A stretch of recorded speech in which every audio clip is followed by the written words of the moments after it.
Pak Abdullah, Iya, Pak. selamat sore Pak, apa kabar? Selamat sore, Pak. Ya, gimana kabarnya Pak? Kabarnya luar biasa, Pak. Haleluya. Ya, Bapak saya lihat usia sudah tidak muda lagi, ya, Pak. Tapi semangat kayak tidak kalah dengan anak-anak muda nih. Iya, Pak. Iya. Ya. Bisa cerita kenapa Pak? Karena Bapak rajin olahraga apa karena ada Tuhan Yesus Pak? Ya, semua itu ya dari Tuhan. Kalau saya ya sudah berserah dengan Tuhan, jadi kekuatan itu bukan dari manusia, tapi kekuatan tetap dari Tuhan. Amin. Kalau memang saya itu nggak ada kekuatan dari Tuhan, sudah nggak bisa apa-apa. Iya, tapi kan iya. Saya andalkan memang kekuatan dari Tuhan. Haleluya. Ya, teman-teman, Bapak ini sudah usia kepala 7, ya, tapi semangatnya bisa diadu dengan anak-anak muda. Ya, itulah karena kebaikan Tuhan ya, karena kasih Tuhan yang luar biasa. Sudah 70 ke atas Bapak ini. Ya. Nah, Pak Abdullah, Bapak bisa ceritakan kepada teman-teman yang sedang menyaksikan kita, bagaimana Bapak dulu di dalam menjalani keimanan Bapak di dalam agama yang sebelumnya, di dalam Islam. Bapak punya kegiatan apa saja, misalnya sholat dan lain-lain, seperti apa Bapak jalaninya? Kalau memang maka saya bisa menjadi pemuda Ansor itu kan sholat ya tekun, ada ketekunan. Lah itu ngajar anak kecil-kecil ngaji Quran itu, kitab Quran itu. Ngajar Quran? Ya, ngaji anak kecil-kecil itu Pak. Terus? Ya itu, jadi anak kecil sampai remaja apa anak kecil-kecil? Sampai remaja. Sampai remaja. Ya. Oke. Terus Pak? Ya itu ya, maka saya bisa dipandang dengan orang-orang itu bisa menjadi pemuda Ansor. Oh, berkapasitas lah ya. Oke. Nah, tapi ya memang saya itu nggak ada cita-cita mau menjadi orang Kristen, nggak ada. Tapi oleh karena saya itu dipilih dengan Tuhan, biarpun saya itu seperti kambing gembel, tapi kan pilihan Tuhan itu bagi Tuhan kan yang baik, Pak. Ya, amin. Nah, sebentar Pak, Bapak bisa mengajarkan ngaji, ilmu-ilmu agama itu sebelumnya Bapak pernah belajar, tentunya belajar Al-Quran ya Pak ya? Bapak khatam nggak baca Al-Quran ya Pak? Khatam Pak. Khatam ya. Oke. Terus di dalam kegiatan-kegiatan yang lain, misalnya puasa, sholat, apa semua itu, bagaimana Bapak lakukannya? Masalah puasa, sholat itu memang itu wajib dari orang Islam itu ya, itu harus tetap dijalankan Pak. Tetap dijalankan. Itu hukumnya wajib ya? Hukumnya wajib itu. Kalau misalnya sholat itu ya wajib, puasa itu wajib. Jadi itu kewajiban orang Islam itu yaitu. Kalau tidak dilakukan apa konsekuensinya Pak? Nah kalau nggak dilakukan kan berarti itu nyalahi hukum Pak. Oh, berarti tidak mematuhi hukum-hukum agama. Menyalahi hukum. Maka kalau memang menjadi orang Islam harus ya jalan lakunya itu harus seperti orang Islam. Jadi hukum itu harus dipatuhi ya, syariat-syariat itu ya? Syariat-syariat itu. Jadi kalau sudah menjadi orang Islam itu ya, soalnya Muhammad itu kan punya itu silsilah, punya dulu sejarah-sejarah itulah, itu maunya kalau memang menjadi orang Islam ya mengikuti itu. Mengikuti sunnah Rasul. Sunnah Rasul itu. Ya, seperti misalnya orang Kristen itu ya harusnya itu ya mengikuti Kristen ya Pak. Ya, ya. Jadi itu jalan lakunya Yesus itu bagaimana lah. Kita itu harus belajar. Belajar itu seolah-olah lah, biarpun belum sempurna, tapi kita itu berusaha belajar Pak. Itu. Ya, tapi memang orang itu biarpun saya dulu orang Islam, tapi berhubung sudah dipilih dengan Tuhan, itu ya semua itu memang Tuhan. Jadi kalau manusia itu tinggal ikut sih Pak. Ya. Manusia tinggal ikut. Kalau memang tidak dipilih dengan Tuhan sama sekali tidak bisa Pak. Apalagi sudah pandai mengaji, sudah ngajar anak-anak, sekaligus masuk Kristen itu, kalau enggak Tuhan yang ngambil, Tuhan yang milih, sama sekali enggak mungkin. Enggak mungkin ya. Enggak mungkin. Karena Bapak punya ilmu agama sudah cukup tinggi ya. Sudah cukup. Jadi memang saya percaya kalau Tuhan menghendaki, Tuhan memilih itu ya, biarpun itu kiai, biarpun itu kaji, pasti ikut ya, kalau Tuhan sudah pilih ya. Sudah dipilih. Nah, Bapak bisa cerita sedikit tentang latar belakang orang tua, tentunya Islam yang taat juga ya Pak ya? Iya. Makanya Bapak menjadi Islam yang taat juga ya? Yang taat juga. Ya. Terus Bapak terus kemudian waktu itu berkeluarga bagaimana Pak? Menikah tentu dengan istri atau muslimah yang tentu berkelas juga ya Pak, karena Bapak kan sangat ini dengan ilmu-ilmu agama ya. Bapak boleh tahu menikah dengan siapa waktu itu Pak? Nah, menikah dengan itu istri itu. Anak apa Pak? Anak Bapak Kiai. Oh, Bapak Kiai. Ya. Oke. Jadi dulu saya kan dipandang itu orang tekun, maka saya dekat dengan Pak Yai lah itu. Oh, jadi kiainya juga mau memberikan anaknya kepada Bapak? Ya, memberikan. Soalnya dulu kan saya tekun bener Pak. Kalau dilihat itu, wah itu anak yang tekun, anak yang soleh. Iya. Itu menikah tahun berapa Bapak dulu? Masih ingat nggak Pak? Menikah itu tahun berapa itu? Ya sekitar 7 bulan lebih. Tahun 70-an? Oke. Tahun 70-an ya? Iya nampaknya. Iya, berarti sudah ya 40-50 tahun lalu lah ya? Iya. Iya. Jadi makanya saya bilang teman-teman, Bapak Abdullah ini sudah secara usia sudah tidak muda, tetapi semangatnya bisa diadu dengan anak-anak muda saat ini ya. Terus bagaimana ceritanya sampai Bapak bisa kenal Tuhan Yesus Pak? Lewat peristiwa apa Pak? Peristiwanya itu kan waktu tahun berapa itu masa itu Islam kan itu apa? Berembenan itu Pak. Apa band? Lah main berembenan itu kan drum band. Ya, drum band. Dulu kan kemana-mana Pak. Terus? Lah itu saya itu pas ada mobil di bawah pohon asam Pak. Mobil parkir di bawah pohon asam. Pohon asam. Mobil lagi parkir apa lagi jalan Pak?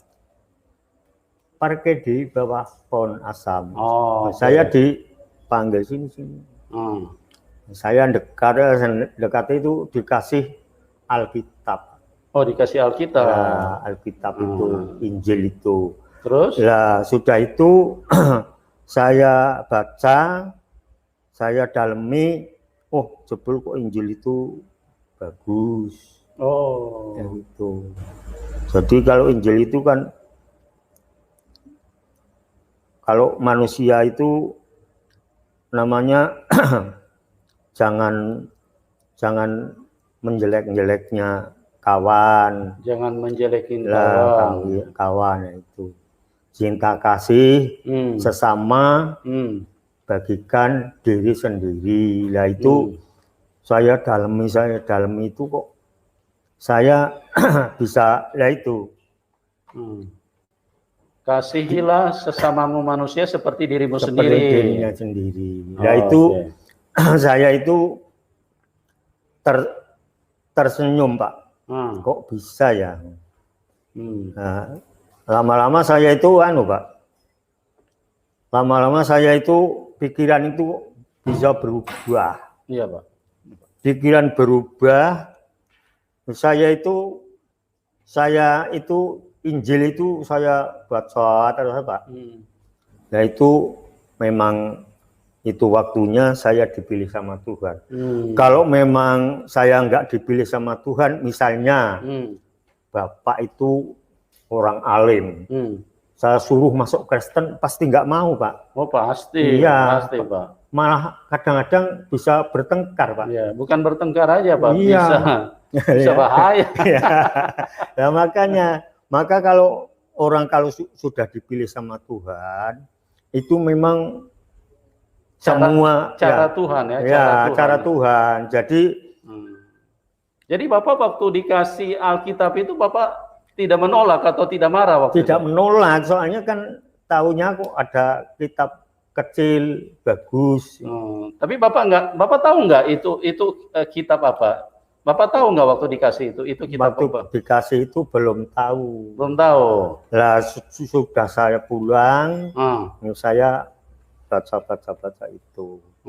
Lah sudah itu saya itu mau masuk Kristen itu, yaitu ada kiai datang. Kiai. Ya.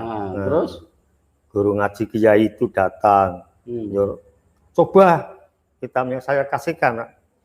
Ini kitab saya itu kitabnya ini sekarang. Oh Bapak sudah menunjukkan saya kitab saya ini sekarang. Bapak percaya gitu, percaya Alkitab. Percaya Alkitab. Terus kitabnya sampai sekarang enggak saya ambil Pak. Oh Bapak kasih sama dia? Iya kasih sama dia.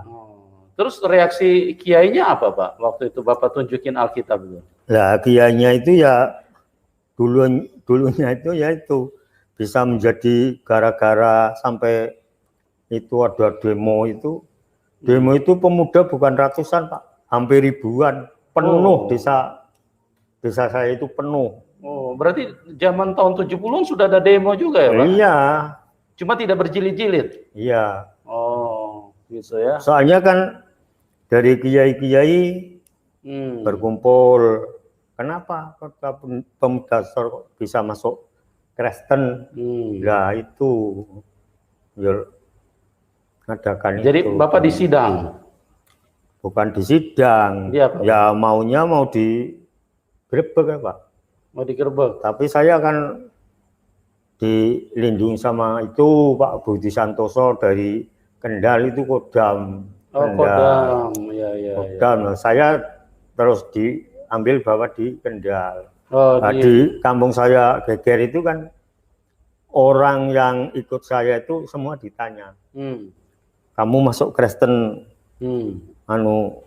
siapa yang nyuruh? Yang nyuruh Abdullah atau siapa? Saya masuk Kristen itu kehendak sendiri, karepe kula piyambak ngoten kali. Oh jadi ceritanya Bapak setelah percaya Tuhan Yesus, Bapak menginjil gitu. Bapak cerita ke teman-teman. Iya, teman-teman yang ikut itu, Pak. Oh. Nah, teman-teman Islam semua itu ikut itu. Yang tergabung di Pemuda Ansor atau pokoknya teman-teman aja atau yang bergabung di Pemuda Ansor? Bukan yang tergabung di Pemuda Ansor, pokoknya ya pemuda-pemuda yang berteman sama Bapak. Ya, pokoknya ya orang sudah agak dewasa itu kan.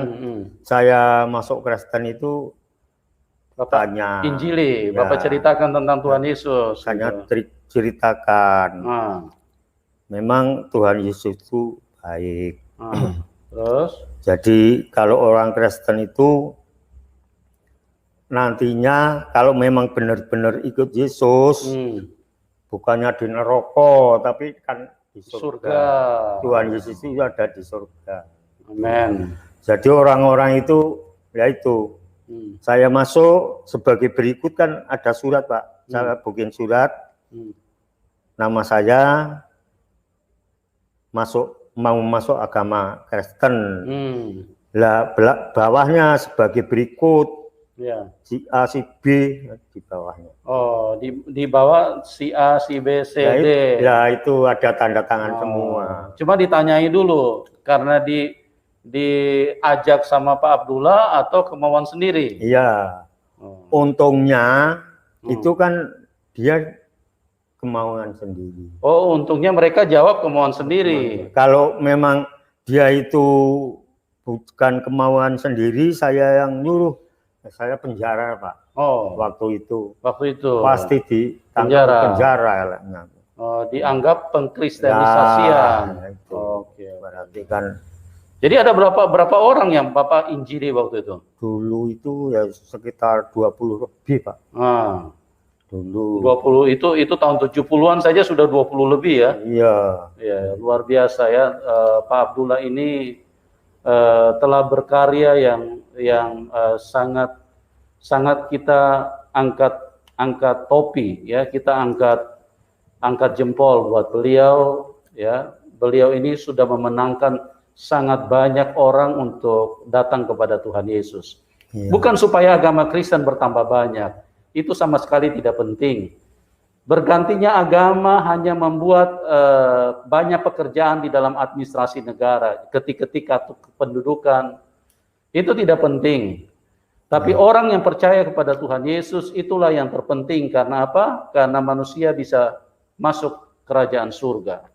Tidak perlu lagi masuk di dalam penghukuman. Ya, makanya di dalam Kisah 3 ayat 16, Yohanes 3 ayat 16, karena begitu besar kasih Allah akan dunia ini, sehingga ia mengaruniakan anaknya yang tunggal, supaya setiap orang yang percaya kepadanya tidak binasa tapi beroleh hidup yang kekal. Nah, itulah nilai-nilai kekekalan, itulah nilai-nilai kasih, itulah nilai-nilai hakikat Tuhan yang sebenarnya karena dia mengasihi semua manusia. Dia berkata di dalam Kisah Rasul 4 ayat 12, di bawah kolong langit ini tidak ada nama lain yang olehnya manusia bisa diselamatkan kecuali di dalam nama Tuhan Yesus Kristus. Di bawah kolong langit ini, di bawah kolong langit ini tidak ada nama lain yang bisa menyelamatkan kecuali di dalam nama Tuhan Yesus. Pertanyaannya teman-teman, tolong pikirkan baik-baik. Anda tinggal di bawah kolong langit atau Anda tinggal di atas kolong langit saat ini? Kalau Anda berkata saya tinggal di bawah kolong langit, nah dengar baik-baik. Tidak ada nama lain yang bisa menyelamatkan kecuali di dalam nama Tuhan Yesus Kristus. Oleh sebab itu, pastikan imanmu. Pastikan baik-baik, jangan sampai Anda salah menentukan perjalanan hidupmu. Karena orang lain tidak akan ikut dihukum, orang lain tidak akan menanggung Anda punya kesalahan. Yang akan menanggung Anda punya keputusan adalah Anda sendiri. Oleh sebab itu kita lihat Pak Abdullah, sekalipun ada banyak orang yang tidak bisa menerima, tapi karena dia tahu bahwa yang menanggung hidupnya adalah dirinya sendiri. Ketemu Tuhan itu diri kita sendiri. Nah, kalau kita tidak ketemu Tuhan yang benar, maka bahaya sekali hidup kita. Orang lain tidak akan menanggung itu, tapi Anda sendiri yang akan menanggung. Nah, Pak Abdullah bisa dilanjutkan. Terus Bapak kan banyak, ada 20 lebih yang Bapak ini ya. Iya. Nah, terus mereka menyatakan bahwa tidak dipengaruhi oleh Pak Abdullah. Iya. Tapi atas kemauan sendiri. Kemauan sendiri. Luar biasa sekali ya. Iya. Kita sekarang ini, zaman sekarang, kalau pendeta yang istilahnya menginjil kepada orang-orang yang non-Kristen itu kan tidak mudah, Pak. Iya. Memang. Tapi Bapak bisa dipakai Tuhan luar biasa pada waktu itu ya. Iya. Oke, terus bagaimana Pak kejadian selanjutnya? Kejadian itu saya lalu menginjil di daerah Bojo Cangkiran sana, Pak. Bojo Cangkiran. Bojo Cangkiran naik sampai namanya Kampung Ngesrep Balong. Itu saya punya kawan di sana, punya teman. Saya masuk Kristen, kalau memang mau selamat ya terserah kamu. Soalnya orang Kristen itu orang yang sudah dipilih dengan Tuhan. Ya saya menginjilnya kan begini Pak. Kalau orang dipilih Tuhan itu sama dengan kamu milih tanaman sendiri. Misalnya kamu nanam jagung, apakah yang mau ditanam lagi itu yang baik atau yang jelek gitu. Oh iya Pak Dul. Ya makanya kalau kita nanam jagung itu kalau mau ditanam lagi itu milihnya kan yang baik. Jadi biarpun kamu saya itu orangnya tidak baik, tapi kalau sudah dipilih dengan Tuhan itu berarti baik bagi Tuhan. Amin. Amin. Lah itu di sana ya juga GKJ Pak, ada gerejanya. Sudah bikin gereja tahun berapa itu? Tahun hampir 90-an Pak. Oh gitu. Ya. Ya lagi di daerah sana tengah hutan itu saya punya teman. Nah itu saya juga bilang, saya sekarang menjadi orang Kristen. Lah kok Kristen nganu Pak Dul ya. Soalnya memang orang Kristen itu sudah dipilih dengan Tuhan. Kalau memang kamu dipilih dengan Tuhan, ya seperti kamu milih tanaman sendiri. Nah, itu ya juga sudah ada gerejanya. Oke. Ya tahun 80 berapa. Ya, nah sekarang apa yang terjadi setelah Pak Abdullah memilih ikut Tuhan Yesus? Itu tahun berapa dulu Pak itu? Itu tahun nggak salah 79 Pak. 79 itu saya sudah di gereja, tapi di wilayah sini Pantai Desta. Oh gitu. Dulu pertama. Tapi ya sama orang tua-tua itu. Sama orang tua-tua itu jalannya masih becek itu. Oh. Nah, orang jadi tua, Bapak ikut Tuhan Yesus itu tahun 79. Ambil keputusan ikut Tuhan Yesus. Nah. Setelah membaca Alkitab itu. Nah, Bapak bisa ceritakan ayat-ayat mana yang membuat Bapak itu menjadi tertarik dengan ajaran Tuhan Yesus?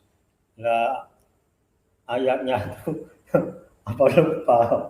Tapi ya lupa Pak. Secara garis besar aja Pak. Kira-kira kata-kata yang seperti apa yang membuat Bapak, loh ini ayat kok, ini bagus banget gitu loh. Ini ayat-ayat kebenaran gitu loh. Iya. Misalnya apa Pak? Misalnya kasihilah musuhmu apa bagaimana? Ya itu ya yang pertama saya bacakan itu kan dikasih kitab Perjanjian Baru. Perjanjian Baru. Ya, Matius itu Pak. Oh Matius ya, itu. Saya mendalami Matius sampai Markus sampai itu saya ya bisa itu. Bisa yakin itu. Bahwa inilah Tuhan. Inilah Tuhan. Jadi saya itu ya teman-teman itu sampai 3 tempat Pak. Sudah ada gerejanya semua. Nah, terus reaksi istri bagaimana Pak waktu itu? Istri itu dulu ya biasa Pak.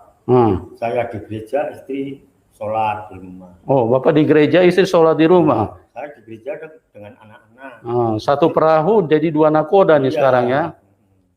Istri di sholat lah, saya di gereja serta anak-anak. Oh, Bapak bawa anak-anak ke gereja. Nah, terus? Jadi saya termasuk untung Pak.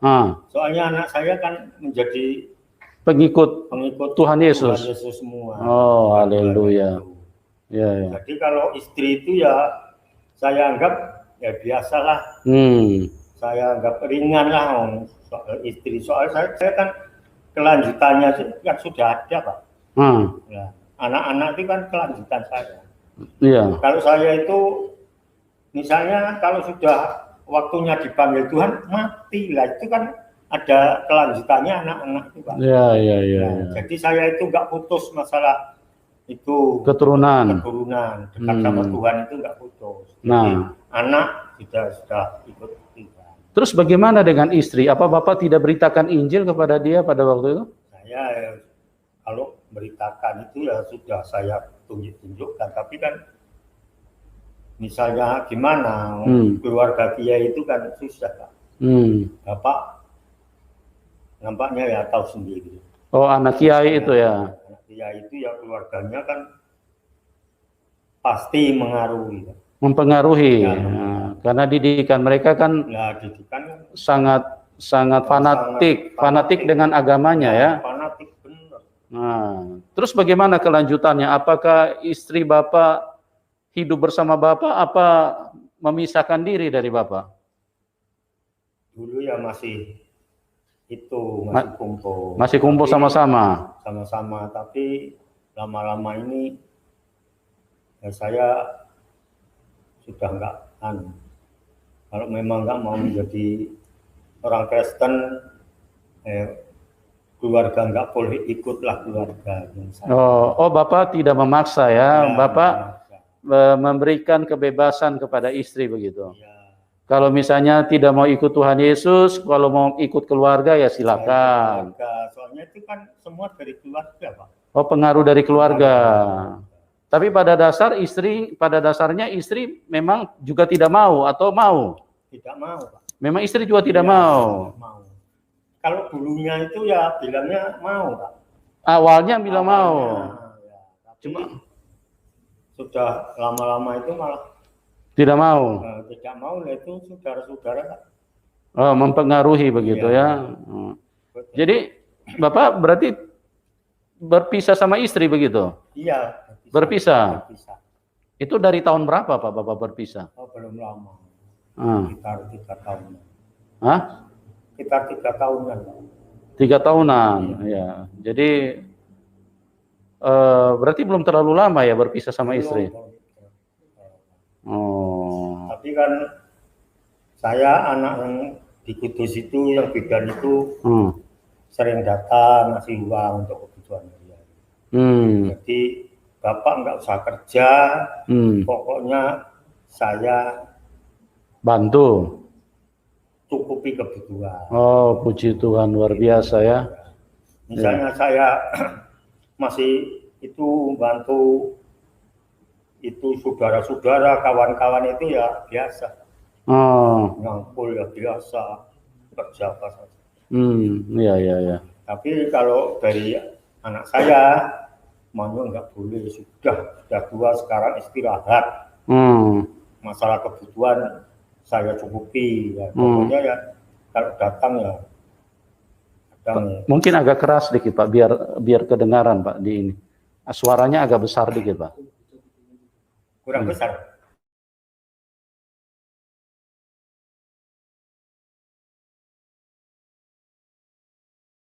Sebentar ya teman-teman, kita coba ini dulu maksimalkan suaranya karena sedikit ada gangguan nih. Ya.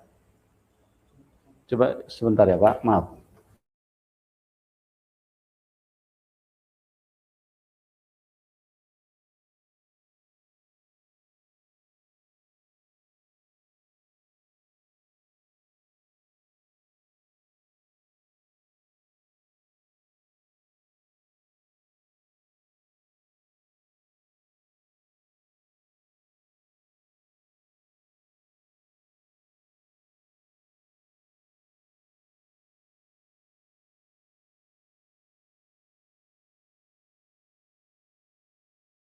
Jadi Bapak berpisah itu baru beberapa tahun terakhir ini ya? Sekitar 3 tahunan Pak. Sudah 3 tahun. 3 tahun ya. Jadi berpisah, istri tidak pernah balik-balik, tidak pernah telepon-telepon Bapak apa bagaimana? Enggak pernah. Enggak pernah? Enggak pernah. Padahal usia juga sudah, istilahnya sudah tidak muda lagi ya? Tidak muda lagi, tapi ya karena demi agama. Demi agama, dapat pengaruh dengan saudara, ya biar itu kan nanti kan apa-apa dengan saudara. Iya, kalau saya sudah lepas dari hubungan, sudah lepas. Ya, padahal ketemu Tuhan nanti sendiri-sendiri ya? Ya sendiri-sendiri, sama kan saya ketemu Tuhan kan sama anak-anak Pak. Ya. Kalau dia ketemu Tuhan kan sendiri. Iya. Iya. Maka anak saya itu ya tidak berani misalnya merintah ibu dipanggil lagi, enggak ada berani. Oh, anak-anak tidak memerintah berani supaya panggil ibu lagi. Iya.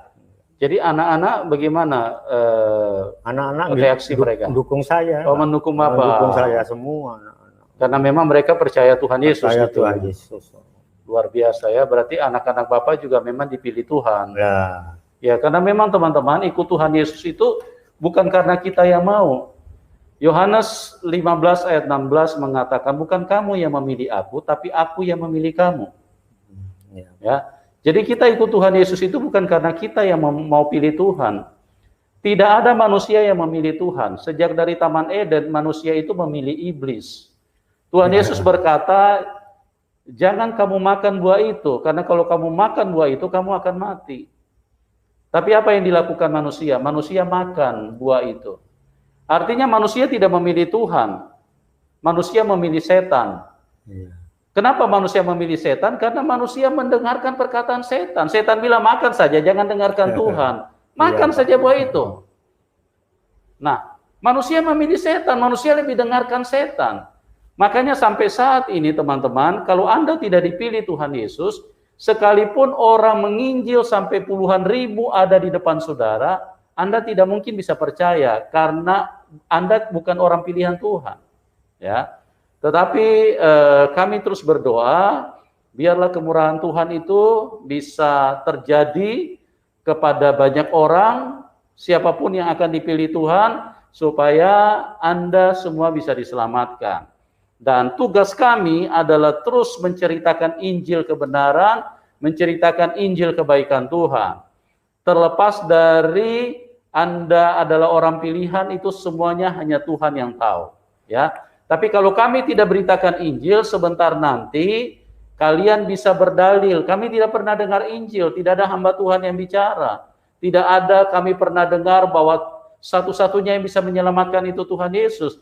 Nah, kalau pada kesempatan ini kami sudah beritahu, tapi Anda tetap tidak percaya, nah resikonya kalau Anda masuk neraka, itu karena dosamu sendiri. Kami tidak bersalah apapun kepada Tuhan. Kami sudah ceritakan kebaikan Tuhan.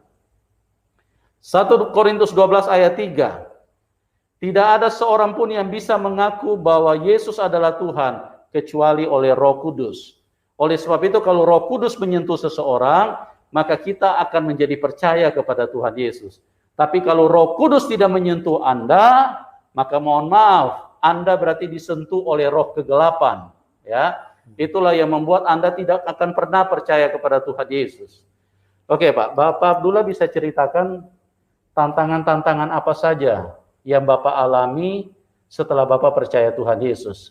Yaitu tadi kan tantangan dari apa itu? Dari demo, terus tantangan dari yang lain-lain, tantangannya seperti apa Pak?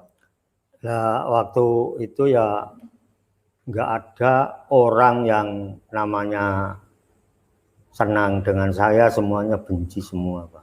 Tidak ada orang yang senang, semua pada benci. Benci semua. Karena kebencian karena Bapak percaya Tuhan Yesus. Percaya Tuhan Yesus. Oh. Tapi biarpun bagaimana itu sudah saya katakan. Kalau manusia itu kalau sudah dipilih dengan Tuhan, biarpun ada apa saja itu kan sudah biasa, Pak.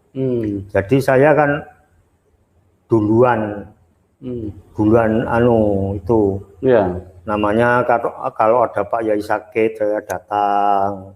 Kalau Pak Kiai sakit, ya.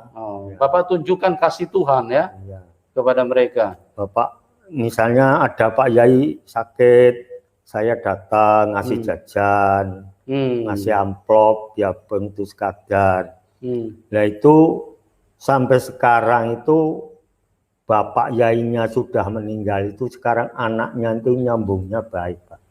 Nyambungnya baik dengan Bapak, anak-anaknya Kiai. Anak-anaknya Kiai itu. Oh, karena Bapak menaburkan kasih kepada mereka. Kasih itu waktu itu. Jadi yang dulunya orang itu benci, marah, benci. Nah sekarang sudah nggak ada orang benci. Nah sekarang terbalik, kalau saya sakit itu ya biarpun tuku haji, biarpun Kiai itu sama datang, nengok ya. sama saja ngasih jajan, ngasih amplop gitu. Oh begitu. Jadi saya rasa waktu dulu saya nanam itu, lah itu menuainya sekarang. Ya, menuainya sekarang. Jadi sekarang misalnya ya bukan kaji, bukan kiai itu ya sudahan Pak. Sudah biasa. Ada majelis apa ya saya tetap diundang. Oh gitu. Ada misalnya walimah kampung masjid sana, kaum saya juga diundang Pak. Oh Bapak juga diundang. Ya, diundang. Jadi toleransi. Jadi saya nggak nolak, soalnya memang kalau ditolak nanti kan nggak baik. Oke. Jadi waktu tantangan setelah Bapak terima Tuhan Yesus itu ada nggak Pak sampai mengarah ke penganiayaan Bapak? Lah ada Pak. Ada juga. Maka orang itu sama yang benci sama saya itu ya nggak mau dibunuh Pak. Oh gitu ya. Sama orang-orang itu Pak. Bapak dianiaya banyak orang apa satu orang apa? Lah kalau dianiaya itu enggak Pak. Tapi kan ancaman itu. Oh ancaman. Oh aniaya secara ini ya, secara mental ya. Mental. Diancam. Ada, tapi kan sesudah ada ancaman itu saya kan itu namanya saya kan mengalah, tapi lah itu yang yang itu keras ya itu kok pas nuju sakit saya datang. Berapa hari sakit Pak Yai misalnya. Sudah 2 hari. Saya ke jajan, saya kasih ini untuk beli Pak obat. Nah itu saya seperti itu terus Pak. Terus menerus lah itu sampai sekarang itu nggak ada orang yang namanya ngucilkan saya, nggak ada. Maka kadang-kadang Pak Kaji saya itu misalnya kampung saya itu mau ada hajatan itu saya dipanggil dulu. Ada hajatan, ada mau mantu apa-apa itu saya kadang panggil dulu Pak. Oh Bapak diundang lebih dulu? Ya panggil lebih dulu.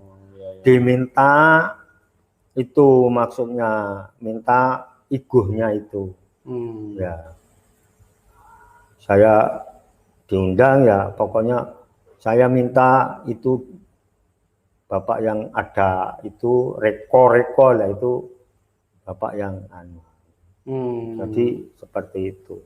Nah sekarang itu nggak ada orang yang namanya benci, nggak ada, sudah seperti saudara semua. Karena Bapak istilahnya memberikan hal-hal yang positif buat mereka ya. Bapak istilahnya tidak dendam atau tidak? Ya nggak ada dendam.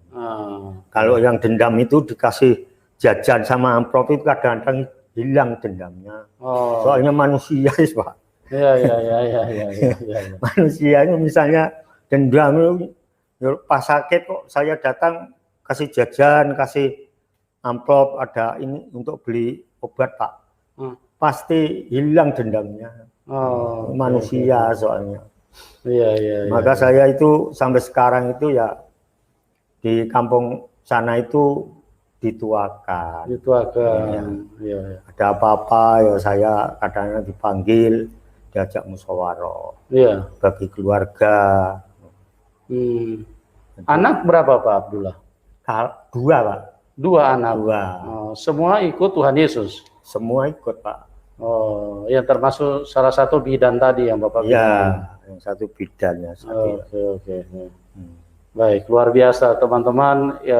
Karya Tuhan sangat dahsyat, di mana Pak Abdullah ini dipilih Tuhan. Ya, kejadiannya mungkin secara manusia terlihat hal yang biasa, tetapi cara Tuhan begitu dahsyat. Hanya lewat dibagikan Alkitab pada saat Pak Abdullah baca, ya, karena Pak Abdullah ini orang pilihan Tuhan, maka pada saat dia baca, hatinya diubahkan, pikirannya pun berubah, cara memandangnya pun berubah, cara bertindaknya pun berubah, Karena ayat-ayat itu, ayat-ayat firman Tuhan itu hidup dan berkuasa. Dia bukan huruf-huruf mati yang ditulis di dalam buku, tapi dia adalah firman kehidupan. Firman yang menghidupkan. Apanya yang dihidupkan? Pengertiannya dihidupkan. Kalau tadinya pengertiannya mati, sekarang pengertiannya jadi hidup. Kalau tadinya pengertiannya pengertiannya di dalam kebencian, sekarang pengertiannya di dalam kasih. Kalau dulu pengertiannya mungkin mau membalas dendam, sekarang pengertiannya memaafkan. Itulah namanya menghidupkan. Firman yang menghidupkan. Ya. Nah, Pak Abdullah, ini teman-teman banyak yang menyaksikan kita. Ya. Bapak mungkin bisa memberikan 1-2 pesan kepada mereka yang sudah terima Tuhan Yesus. Pesan-pesan apa yang Bapak bisa berikan kepada mereka yang sudah percaya Tuhan Yesus nih? Iya. Kalau memang yang sudah percaya kepada Tuhan Yesus, jadi itu jalannya Tuhan Yesus itu harus bisa mengikuti, Pak. Harus diikuti jalannya Tuhan Yesus, ya. Biarpun sedikit demi sedikit. Dengan belajar itu harus diikuti ya. Jadi jejak Tuhan itu harus diikuti. Soalnya Tuhan itu sudah mengorbankan nyawa, raga untuk kita. Kok misalnya kita itu katanya orang sudah percaya dengan Tuhan Yesus, tapi tindak laku enggak seperti Tuhan Yesus itu, ya jangan. Maunya biarpun sedikit demi sedikit itu belajar sehingga bisa seperti Tuhan Yesus. Amin. Ya, karena saya ingat firman Tuhan. Tuhan Yesus bilang, "Akulah jalan kebenaran dan hidup." Ini luar biasa pesan Bapak Abdullah. Jejak Tuhan itu harus diikuti. Ya. Jalannya Tuhan itu harus diikuti, perjalanan Tuhan. Ya, jangan kita menganggap hal itu biasa. Ya, ayat itu sangat sempurna kalau kita mau pahami dengan sungguh-sungguh. Akulah jalan kebenaran dan hidup. Tidak ada seorang pun yang dapat datang kepada Bapa kecuali melalui aku. Nah, bagaimana kita bisa datang kepada Bapa? Hanya melalui jalan yang dilewati Tuhan Yesus. Kalau Anda sekalipun KTP-mu bertuliskan Kristen, tapi Anda tidak mengikuti jalan jejaknya Tuhan, maka Anda tidak bisa sampai kepada Bapa di surga. Akulah jalan kebenaran dan hidup. Tidak ada seorang pun yang dapat datang kepada Bapa kecuali melalui aku. Melalui jejaknya Tuhan, melalui teladannya Tuhan, melalui contoh yang diberikan Tuhan. Bagi Anda yang sudah percaya Tuhan Yesus, ikutilah jejak Tuhan. Lihatlah teladan kita, ya, Pak Abdullah, yang istilahnya secara usia tidak muda lagi, tapi memberikan pesan yang sangat berarti buat kita semua. Ikutilah jejak Tuhan, belajarlah dengan sungguh-sungguh, dengan sekuat tenaga untuk kita tetap ada di dalam jalan Tuhan. Tentu itu harus setia ya Pak ya? Iya. Setia. Tidak hanya 1-2 tahun ya? 1-2 tahun, ya. Selamanya. Selamanya ya? Jadi jangan cuman tahun sekarang kita ikut jejak Tuhan, tahun depan sudah jejak ya itu lain itu boleh, sudah jejaknya kegelapan lagi yang kita ikuti ya. Oke. Nah sekarang Bapak mungkin bisa memberikan pesan kepada teman-teman yang belum percaya Tuhan Yesus. Silakan Pak. Bapak kan sudah mengalami itu. Bapak bisa cerita sedikit kepada mereka. Nah memang kalau orang sudah menjadi orang Kristen, tapi kok tidak mengikuti jejak Yesus, itu kan berarti dia itu masih Pak, ikut setan Pak. Betul, betul sekali. Tetap ikut setan. Betul. Ya. Kalau memang sudah menjadi orang Kristen, biarpun itu 1 ayat atau 2 ayat itu tiap hari itu harusnya itu ya membaca Alkitab. Amin. Nah, kalau memang nggak mau membaca Alkitab, itu bagaimana kita mau jejaknya sama Tuhan. Betul. Bagaimana kita bisa paham ya? Enggak paham ya Pak. Maka ya itu, jangan meninggalkan baca Alkitab. Biarpun sedikit, waktunya kerja ya paling-paling 1 menit saja cukup untuk baca. Ya, doa, jangan sampai meninggalkan doa. Soalnya kekuatan manusia itu dari doa. Amin. Doa Tuhan ngijabahi doanya itu kan semua itu mudah Pak. Amin. Ya. Jadi segala sesuatu itu semua kalau memang sudah percaya dengan Tuhan, ya itu semua itu harus diserahkan dengan Tuhan. Amin. Haleluya. Jadi jangan sampai kok sudah menjadi orang Kristen kok cetil ngasih sama orang nggak mau, nah itu namanya kan kurang baik. Orang Kristen itu kan bagikan garam, Pak. Garam, ya. Garam dan terang. Bagikan lampu. Nah, lampu itu kan biarpun bawahnya itu gelap, tapi kan lingkungan kan perlu diterangi ya. Lingkungan terang. Nah itu. Ya. Maka menjadi orang Kristen jangan pelit. Ya. Harusnya ya berbagi dengan sesama. Ya. Janganlah milih kalau mau ngasih dengan orang Kristen, nggak usah. Pokoknya siapa saja yang menggunakan, siapa saja yang kekurangan, kita wajib bantu. Amin. Haleluya. Ya. Bantu sekadar apa saja pokoknya. Ya, sebisa yang kita bisa lakukan. Iya. Oke. Pak, kalau yang belum percaya Tuhan Yesus nih, yang belum terima Tuhan Yesus, Bapak bisa memberikan pesan buat mereka, Pak. Sedikit aja Pak, pesan apa yang Bapak mau sampaikan supaya mereka juga bisa masuk ke surga, Pak. Sampaikan Pak pesan. Nah, bisa masuk surga ya itu kalau enggak ikut jejak Yesus enggak bisa, Pak. Jadi harus percaya Tuhan Yesus. Harus percaya, harus mengikuti. Amin. Jadi harga mati ya. Harga mati. Oke, teman-teman, bagi Anda yang belum percaya Tuhan Yesus, kami mengasihi siapapun. Ya, mungkin Anda berkata, kami benci kepada kalian, kami tidak suka. Apa yang kalian sedang bicarakan kami tidak suka. Bagi kami itu tidak penting. Kami tetap mengasihi Anda. Kami tetap sayang kepada siapapun Anda yang sedang menyaksikan.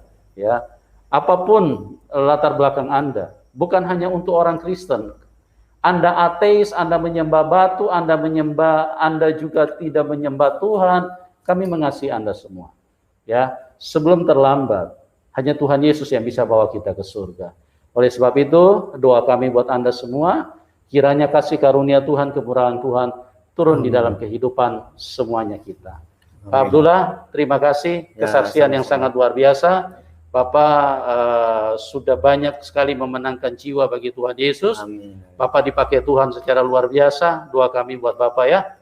Ya, tetap semangat Pak. Semangat Pak. Sekalipun banyak tantangan, tekanan, bahkan mungkin sekarang istri sudah tidak pulang-pulang nih. Ya, nggak apa-apa Pak. Ya, yang penting Tuhan Yesus tetap setia. Saya pokoknya sama Tuhan Yesus. Amin. Haleluya. Oke teman-teman, kita akhiri dulu sampai di sini. Kita cukupkan dulu sampai di sini. Dan doa kami buat Anda semua. Kita akan berjumpa di program selanjutnya. Tuhan Yesus memberkati kita semua. Salam kemenangan buat kita semua. Amin.